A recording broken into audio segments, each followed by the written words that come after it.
Hey, it's Jessica Mahoney, Lord of the Rings, Part 1, ASMR. Okay, so we're on page 118 of Chapter 4. Let's get started.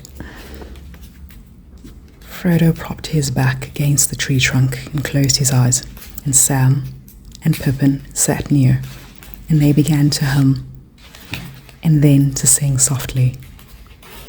Ho, ho, ho, to the bottle I go, to heal my heart and drain my woe. Rain may fall and wind may blow, and many miles be still to go. But under a tall tree I will lie, and let the clouds go sailing by. Ho, ho, ho, they began again, louder. They stopped short suddenly. Frodo sprang to his feet. A long-drawn wail came down the wind, like the cry of some evil and lonely creature. It rose and fell and ended on a high piercing note, even as they sat and stood, as if suddenly frozen. It was answered by another cry, fainter and further off, but no less chilling to the blood. There was then a silence, broken only by the sound of the wind of the leaves. And what do you think that was? Pippin asked at last, trying to speak lightly, but quivering a little. It was a bird. It was one that I never heard in the Shire before. It was not a bird or a beast, said Frodo.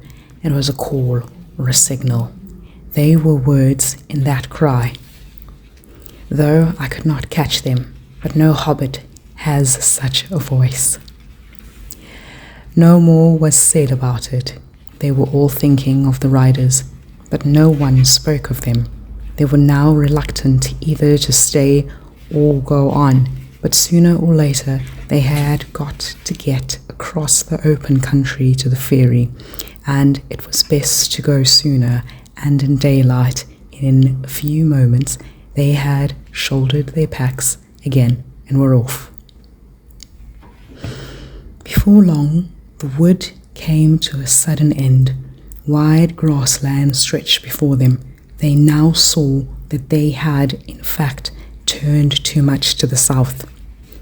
Away over the flats they could glimpse the low hill of Buckleberry across the river, but it was now to their left, creeping cautiously out from the edge of the trees. They sat across the open as quickly as they could. At first they felt afraid.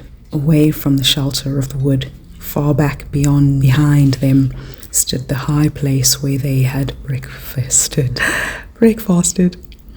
Frodo half expected to see the small distant figure of a horseman on the ridge, dark against the sky, but there was no sign of one. The sun, escaping from the breaking clouds as it sank towards the hills they had left, was now shining brightly again. Their fear left them, though they still felt uneasy, but the land became steadily more tame and well-ordered. Soon they came into the well-tended fields and meadows. There were hedges and gates and dikes for drainage. Everything seemed quiet and peaceful, just an ordinary corner of the Shire. Their spirits rose with every step.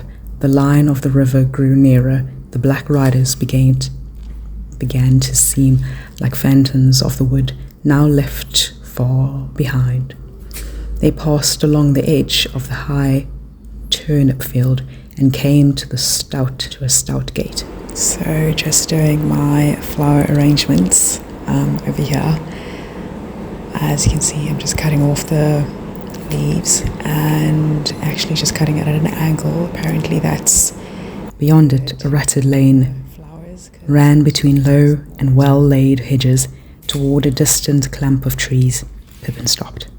I know these fields and this gate, he said. This is Bam Furlong. Old Farmer Maggot's land. That's his farm, away there in the trees. One trouble after another, said Frodo, looking nearly as much alarmed as if Pippin had declared the lane was the slot heading to a dragon's den. The others looked at him in surprise. "What's wrong with old Maggot?" asked Pippin. "He's a good friend to all the Brandybucks. Of course, he's a terror to trespassers and keeps ferocious dogs, but after all, folk down here are near the border and have to be more on their guard." "I know," said Frodo, "but all the same," he added with a shamefaced laugh, "I am terrified of him and his dogs. I have avoided his farm for years and years. He caught me several times trespassing after mushrooms when I was a youngster at Brandy Hall. On the last occasion, he beat me and then took me and showed me to the dogs. 'See, lads,' he said, 'next time this young varmint sets foot on my land, you can eat him.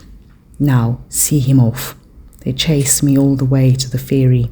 I have never got over the fright, though I dare say the beasts knew their business and would not really have touched me." Pippin laughed. "Well, it's time you made it up, especially if you're coming back to live in Buckleland. Old Maggot is really a stout fellow. If you leave these mushrooms alone, let's get into the lane, and then we shan't be trespassing if we meet him. I'll do the talking. He is a friend of Mary's, and I used to come here with him a good deal at one time." They went along the lane until they saw the thatched roofs of a large house and the farm buildings peeping out among the trees ahead. The Maggots and the Puddyfoots of stock, and most of the inhabitants of the Marish, were house dwellers, and this farm was stoutly built of brick and had a high wall around it. There was a wide wooden gate opening out of the wall into the lane. Suddenly, as they drew nearer, a terrific baying and barking broke out, and a loud voice was heard shouting, "Grip, Fang, Wolf, come, lads!" Frodo and Sam stopped dead, but Pippin walked on a few paces. The gate opened, and the three huge dogs came pelting out into the lane and dashing towards the travellers, barking fiercely. They took no notice of Pippin, but Sam shrank against the wall, while two wolfish-looking dogs sniffed at him suspiciously and snarled if he moved. The largest and most ferocious of the three halted in front of Frodo, bristling and growling. Through the gate there now appeared a broad, thick-set hobbit with a round red face. "Hello, hello, and how may you be, and what may you be wanting?" he asked. "Good afternoon, Mr. Maggot," said Pippin. The farmer looked at him closely. "Well, if it isn't Master Pippin, Mr. Peregrine Took, I say," he cried, changing from a growl to a grin. "It's a long time since I saw you around here. It's lucky for you that I know you. I was just going out to set my dogs on any strangers. There are some funny things going on today. Of course, we do get queer folk wandering in these parts at times, too near the river," he said, shaking his head. "But this fellow was the most outlandish I've ever set eyes on. He won't cross my land without leave a second time. Not if I can stop it." "What fellow do you mean?" asked Pippin. Okay, that is all we have time for today. Thanks so much for watching and listening. We are now on page, please like and subscribe, 121. So that was like quite short and brief, but yeah, just stay tuned and I'll see you soon. Bye.